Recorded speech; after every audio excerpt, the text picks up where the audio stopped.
श्रोते हो नमस्कार. प्रत्येक माणूस आपापलं एक छोटंसं विश्व घेऊन जगत असतो. कोणाचं विश्व रंगांचं असतं, कोणाचं सुरांचं, तर कुणाचं पुस्तकांचं. आज आपण ज्या तरुणीला भेटणार आहोत तिचं विश्व मात्र बहुभाषांचं आहे. नवीन भाषा, नवीन शब्द, नवीन पुस्तकं आणि त्यातून भेटणारी नवीन माणसं यात रमणारी ही तरुणी आहे आपल्या जिल्ह्यातील देवगडची जानकी ठाकूर. लहानपणी मला संस्कृतची गाढे पंडित व्हायचंय असं म्हणणारी ही जानकी, हिचा प्रवास आज अनेक भाषांपर्यंत पोहोचलाय. तर त्या प्रवासाविषयी तिच्याशी आज आपण अगदी निवांत गप्पा मारणार आहोत. जानकी नमस्कार. नमस्कार. सर्वात आधी आमच्या आकाशवाणीच्या सिंधुदुर्ग नगरी केंद्रावर तुझं मनःपूर्वक स्वागत आहे. सगळ्यात आधी एक सांग, तू एवढ्या सगळ्या भाषांच्या प्रेमात पडलीस तरी कशी? तसं तर म्हणजे कदाचित ह्याची सुरुवात लहानपणापासूनच झाली आहे. आधी मला आपल्या ज्या भाषा आहेत सगळ्या मराठी, संस्कृत, इंग्रजी ह्यांच्याविषयी कुतूहल होतं. त्याच्यात काहीतरी करायचं असं नेहमी मला वाटत होतं. पण तेव्हा माझा दृष्टिकोन जो होता तो मर्यादित होता, त्या तेवढ्याच भाषांपुरता अवलंबून होता. आणि नंतर मग एकदा अशी घटना घडली होती की शाळेत 5वी-6वीत होते मी. आणि आमचे मराठीचे शिक्षक माझे काकाच होते ते खरं. तर ते ना जेव्हा सिलेबस पूर्ण झाला ना की आम्हाला वेगवेगळ्या भाषांमधली गाणी शिकवायचे. आणि मग तेव्हा ते असं, मी 5वी-6वीतच होते म्हटल्याप्रमाणे, तेव्हा असं ते असं भरपूर गाणी असणारं वेगवेगळ्या भाषांमधलं पुस्तक बघून मला खूप भारी वाटलं होतं. तो पहिला प्रसंग असेल जेव्हा मी वेगळ्या भाषांना, मराठी व्यतिरिक्त दुसऱ्या भाषांमधून काही ऐकलं होतं. मग असंच गंमत म्हणून मी त्यांच्याकडनं ते पुस्तक घेतलं होतं आणि सगळं ते लिहून वगैरे काढलं होतं. तो पहिला प्रसंग असेल की जेव्हा मी असं मराठी किंवा आपल्या रोजच्या भाषा आहेत त्या व्यतिरिक्तच्या वेगळ्या भाषांना बघितलं होतं किंवा त्यांच्याविषयी माहिती घेतली होती. लहानपणी तू म्हणायचीस जानकी की मला संस्कृतचीच गाढे पंडित व्हायचंय, तर एवढ्या लहान वयात हा विचार मनात कसा काय आला? हा, ती तर खरी तर मजेचीच गोष्ट आहे. म्हणजे मला असं वाटायचं की गाढे पंडित ही सगळ्यात भारी गोष्ट आहे जगात, आणि ते आपण झालं म्हणजे आपण खूप काहीतरी केलं. तर त्यामुळे त्या शब्दाच्या कुतूहलामुळे माझं असं ठरलं होतं की नाही हे काहीतरी भारी आहे. आणि संस्कृतचे श्लोक एवढे असतात, म्हणजे ते कसे भारी असतात किंवा त्यांचे उच्चार करणं कठीण असतं वगैरे, असं जे सगळं होतं. मग कठीण आहे म्हटल्यावर आपल्याला जमलं पाहिजे आणि आपण ते केलं पाहिजे, हा त्याच्या मागचा हा होता. आणि त्याच्याही मागे असंच असणार की मी कुठच्या तरी पुस्तकात कोणाला तरी बघितलं असणार, कोणचं तरी कॅरेक्टर वाचलं असणार की जे असं खूप हुशार आहे, आणि मग त्यालाच प्रभावित होऊन मला ते डोक्यात बसलं होतं की हा, आपण गाढे पंडित व्हायचे संस्कृतचं. देवगड सारख्या छोट्या गावामध्ये वाढताना भाषांचं हे वेड तुझ्या घरच्यांना कधी वेगळं वाटलं का? त्यांनी तुला कसं पाठबळ दिलं? ते घरचे म्हणजे कसं व्हायचं, त्यांना असं माहिती होतं की मी काहीतरी करत बसलेली असते स्वतः पुस्तकं घेऊन किंवा फोन टॅब घेऊन काहीतरी माझं चाललेलं असतं, हे त्यांना माहिती होतं. त्यात MA पूर्ण झाल्यानंतर मी खरं तर या भाषांच्या अभ्यासाला सुरुवात केली. आणि माझं ठरलेलं होतं की मी नोकरी करणार नाहीये. मी सांगून टाकलेलं होतं की मी नोकरी करणार नाहीये. आणि मग अशीच मी पुस्तकं घेऊन अभ्यास वगैरे करत बसलेले असायचे. 1 वर्षभर असंच गेलं. पण त्याच्यानंतरच्या काळात आजूबाजूची जी लोक होती त्यांना वाटायला लागलं की हा, शिक्षण तर पूर्ण झालीये म्हणते, घरात तर, आणि त्यात माझा अभ्यास सुद्धा असा कुठेतरी झाडाच्या खाली किंवा बागेत जाऊन बसले असं. त्यामुळे व्यक्ती अभ्यास करते तर तशी ती पुस्तक घेऊन बसली, खूप तसं ते वातावरण नसायचं. त्यामुळे मग बाकीच्यांना प्रश्न पडायचा की अगं तू नोकरी नाही करत आहेस अजून. आणि माझी नोकरीविषयीची निरीच्छा घरात माहीतच होती. पण बाबांचं असं होतं की ठीक आहे, तुला नाही करायची नोकरी, नको करूस, तुला जे काय करायचं ते कर, मी आहे. आणि आईचं असं असायचं की तू कर. ती अजूनही म्हणते, आता मी शाळेत शिकवायला जाते तेही तिच्यामुळेच जाते. कुठल्या शाळेत जाते शिकवायला? इथे आमच्या देवगडलाच एका हायस्कूलमध्ये सध्या संस्कृत शिकवते मी. तर तिथे मी शिकवायला जाते तेही आईमुळेच. मग तिचं असं होतं की तू जे शिकतेस ते व्यवहारात राहू दे, म्हणून तू काहीतरी नोकरी करत राहा. पण जेव्हा असं मी काहीतरी करायला घेते, म्हणजे उदाहरणार्थ मी अनुवाद पुस्तकाचा जेव्हा केला तेव्हा त्याचा अभ्यास, अनुवाद कसा करावा ह्याच्यावर मस्तपैकी एक वही घालून त्याचा मी वेगवेगळी अनुवादित पुस्तकं वाचून मी त्यांचा अभ्यास केला. मग जेव्हा असं मी काही करत असते तेव्हा मी आईला सांगते की आई, आता मी ह्या विषयाचा अभ्यास करते किंवा आता आई मी ही भाषा शिकायला घेतलीये किंवा हे पुस्तक वाचते, की मग मला कोणी डिस्टर्ब करणार नाही ह्याची काळजी घ्यायचं काम आई करते. त्या व्यतिरिक्त जेव्हा असं मी आले, आता अभ्यास करून आले किंवा आता मी शाळेत जाते म्हटलं, ती मी शाळेतून आले की येऊन आज काय झालं जानकी, आज काय केलंस, हे जे येऊन ती नेहमी आणि दररोज त्याच नव्या उत्साहाने जेव्हा ती विचारते ना, तेव्हा मग म्हणजे तो जो उत्साह आणि आईचा उत्साह आणि बाबांचा सपोर्ट, त्यामुळे मला असं दडपण नाहीयेत की माझा वेळ फुकट जातोय का किंवा मी जे करते त्याच्यातून निष्पन्न काय बाहेर पडतं ह्याच्या बरोबर. विषयीचं मला दडपण नाही कधी घरातून आलं. आणि तू संस्कृतमध्ये एम ए केलंस आणि त्याच्यानंतर मग जर्मन भाषा तुला शिकावी अशी वाटली आणि जर्मन भाषा शिकायला तू पुण्यात गेलीस. तर भाषांचा विश्व तुझं म्हणजे रुंदावत गेलं. तर काय नेमका बदल हा कसा काय झाला? हा, तर संस्कृत शिकायचं हे माझं ठरलंच होतं. त्यासाठी मी पुण्याला गेले होते. पण त्या व्यतिरिक्त एखादी फॉरेन लँग्वेज सोबतीला असावी, मग कुठची शिकायची, मग ठरलं जर्मन शिकायचं. बर. मग तेव्हा मी ज्या मॅडमकडे जर्मन शिकायला जात होते ना, तेव्हा त्यांना 27 भाषा बोलता येतात, वेगवेगळ्या फॉरेन लँग्वेजेस. तर आणि त्यांचं नाव काय? त्यांचं नाव मधुरा दातार. तर आणि त्या वयस्कर होत्या. मी जेव्हा क्लासला जात होते तेव्हा त्यांचं वय साधारणतः 71 होतं. अच्छा. आणि त्या व्यतिरिक्त म्हणजे त्या ज्या सगळ्या भाषा आहेत त्या 7-1 भाषा कुठेतरी शाळा कॉलेजमधून शिकल्या आहेत, पण उरलेल्या सगळ्या भाषा त्या स्वतः शिकल्या होत्या. आणि मी जेव्हा क्लासच्या कारणासाठी त्यांच्याकडे जात होते तेव्हा मी बघायचे की ह्या एवढ्या भाषा बोलतात. बरं, त्या एवढ्या काळापूर्वी जेव्हा पुस्तकं वगैरे एवढी पटकन उपलब्ध नव्हती तेव्हा एवढ्या भाषा शिकल्यात. मग त्यामुळे आणि नंतर काही काळ मी त्यांच्याकडे राहायला पण होते. मग तेव्हा ती अशी आजूबाजूला त्यांच्या पुस्तकं बघायचे किंवा असं जे सगळं त्यांचं जे एक विश्व होतं भाषेविषयीचं, त्या विश्वात मलाही जगायचं होतं. मलाही वेगवेगळ्या भाषांमधली पुस्तकं वाचायची होती किंवा जे काय ते जे करतात ते मला पण करून बघायचं होतं. आणि त्यांच्यामुळे मग माझंही भाषांविषयीचं विश्व वाढत गेलं. तुला जेव्हा पहिल्यांदा कळलं की त्यांना 27 भाषा येत आहेत, तर काय तुझी प्रतिक्रिया काय होती? प्रतिक्रिया म्हणजे मला तर एकदम असं खूप भारी वाटलं होतं की एवढी, बरं मी तुम्हाला म्हटलंच असं, स्वतः शिकून एवढ्या भाषा एखाद्याला येत आहेत, ते सुद्धा काही एवढं सामान उपलब्ध, मटेरियल उपलब्ध नसताना. मला खूप कौतुक वाटलं होतं त्यांचं. आणि मला असं तेव्हाच झालं होतं की हे आपल्याला करायचंय, की ह्यांच्यासारखं आपल्याला बनायचंय, आपलं पण असंच काहीतरी विश्व झालं पाहिजे. मला खूप भारी वाटलं होतं तेव्हा. तुझ्यासमोर एक आदर्श थोडक्यात म्हणजे उभा राहिला. तर त्या मॅडमकडनं तुला अशी कोणती गोष्ट शिकायला मिळाली जी आजही कुठलीही भाषा शिकताना तुला कायम आठवते? की मी करू शकते. मला जर का एखादी भाषा स्वतः शिकायची असेल तर मी शिकू शकते. कारण मी जो पहिला प्रयोग केला, मी खरं तर पोर्तुगीज भाषा शिकायला घेतली होती सगळ्यात पहिल्यांदा. अच्छा. पण मला त्याचं तेवढं मटेरियल मिळालं नाही म्हणून, आणि मिळालं स्पॅनिशचं. त्यामुळे मी वळले स्पॅनिशकडे. पण पोर्तुगीज शिकण्याचा म्हणजे जो हा होता तिकडे मी वळले त्याचं कारण मॅडम आहेत. त्यांनी मला सांगितलं होतं की त्या जर्मन मला शिकवत होत्या, तर तुझं जर्मन झालं की तू पोर्तुगीज शिकायला घे, कारण या भाषेला भरपूर स्कोप आहे असं त्या मला सांगायच्या. पण मग लॉकडाऊन आलं आणि त्या काळात मग मी घरी आले. म्हणून मग मी ठरवलं की ओके, तेव्हा तर क्लास तर नाही होते, मग आपण करून बघूया, कारण ते तर मला करून बघायचंच होतं. मग त्यामुळे अशी मी भाषा शिकण्याकडे वळले. तुला अडचणी नाही आल्या? आता तू म्हणतेस असं देवगडला आल्यावर आपण आता हे शिकूया असं ठरवलंस, मग तुला अडचणी नाही आल्या? अडचणी म्हणजे मी जी भाषा शिकले पहिली ती असं अगदी फोनवर पुस्तकं डाउनलोड करून शिकले. तेव्हा काही माझ्याकडे टॅब वगैरे नव्हता, तर मी सगळी अशी ती फोनवर डाउनलोड करून शिकले. पण अडचणी म्हणजे आता सगळं माझ्यावर अवलंबून होतं, मी किती अभ्यास करते किंवा त्याला किती वेळ देते त्याच्यावर. पण मॅडमकडे मी भरपूर पुस्तकं बघितल्यामुळे मी काय मटेरियल वापरू शकते, ते उपलब्ध होणं न होणं नंतरचा भाग होता. पण काय काय मटेरियल वापरू शकते, कशी सुरुवात केली पाहिजे, ह्याचं ज्ञान मी मॅडमकडनं घेऊन आले होते. त्यामुळे तसा साधन मिळवायला किंवा तसा काही प्रश्न नाही आला. तुला म्हणजे ही भाषा शिकताना काय काय करावं लागतं पहिल्यांदा, म्हणजे हे आमच्या श्रोत्यांना कळावं म्हणून साधारण काय म्हणजे करावं लागतं, ऐकायला आवडेल. बरोबर. आता आपण एखादी भाषा शिकायला घेतो तेव्हा पहिल्यांदा काय होतं की आपण स्वतः आणि जे शिकवणारे शिक्षक आहेत ते सगळे मिळून आपण त्या भाषांचा बाऊ बनवतो. की आता आपण भाषा शिकणार म्हणजे खूप काहीतरी मोठं करणार किंवा कठीण काम हातात घेतोय असं बघतो. पण जेव्हा आपण आपली मातृभाषा जेव्हा बोलायला शिकतो तेव्हा आपण असं नाही ना करत, अक्षरं गिरवतोय ते नंतर करतो. पण अगदी लहान मुलापासून जेव्हा आपण भाषा बोलायला शिकतो आपोआप अवगत झालेली असते, तेव्हा आपण त्याचं हे नसतं केलेलं. मग त्यामुळे त्या भाषेविषयीची जी भीती आहे ना ती आपण पहिल्यांदा काढून टाकणं गरजेचं आहे. आणि जेव्हा मग आपण ती भीती घालवून टाकतो तेव्हा आपलं निम्मं काम झालेलं असतं. मग एक प्रकारे म्हणजे आपण सुरुवात कशी करायची, पुस्तकं असतात अशी की जिथे तुम्ही म्हणजे साधारणतः इटालियन इन 3 months किंवा स्पॅनिश इन 3 months किंवा आपल्या जर का भारतीय भाषा कुठच्या शिकायच्या आहेत तशी एक सिरीज आहे, गुजराती शिका, बंगाली शिका.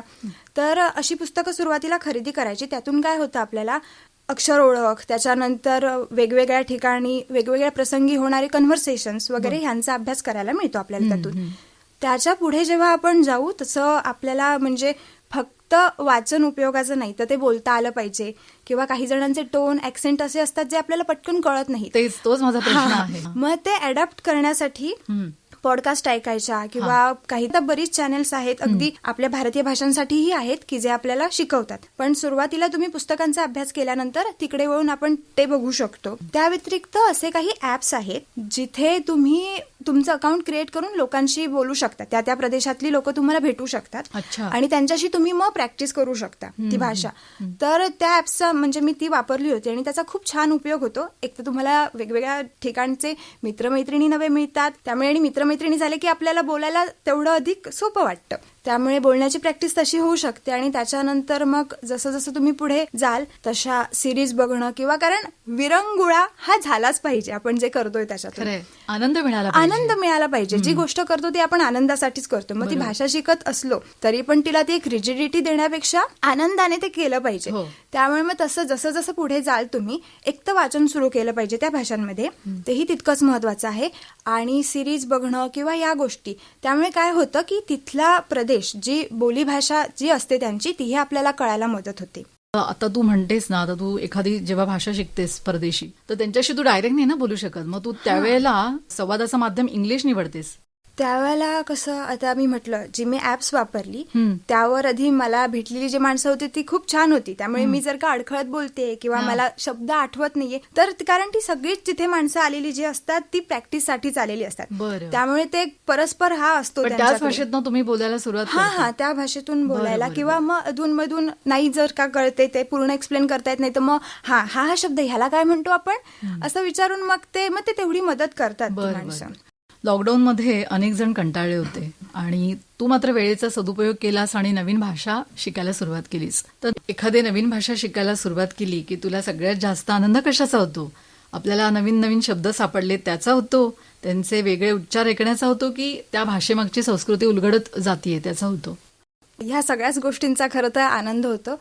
पण आनंद ह्या गोष्टीचा होतो की मगाशी मी जसं म्हटलं तसं जर का तुम्ही त्या गोष्टीविषयीचं कुतूहल जिवंत ठेवलात तर मग तुम्हाला प्रत्येक त्या स्टेपमध्ये मजा येत जाते. जर का आपण भाषा शिकताना ती कठीण समजून गेलो तर मग त्यातली कशातलीच मजा राहत नाही. किंवा मग एखादी लेव्हल द्यायची आपल्याला किंवा एखादं सर्टिफिकेट मिळवायचं आपल्याला असं करत गेलो तरीही त्यातली मजा निघून जाते.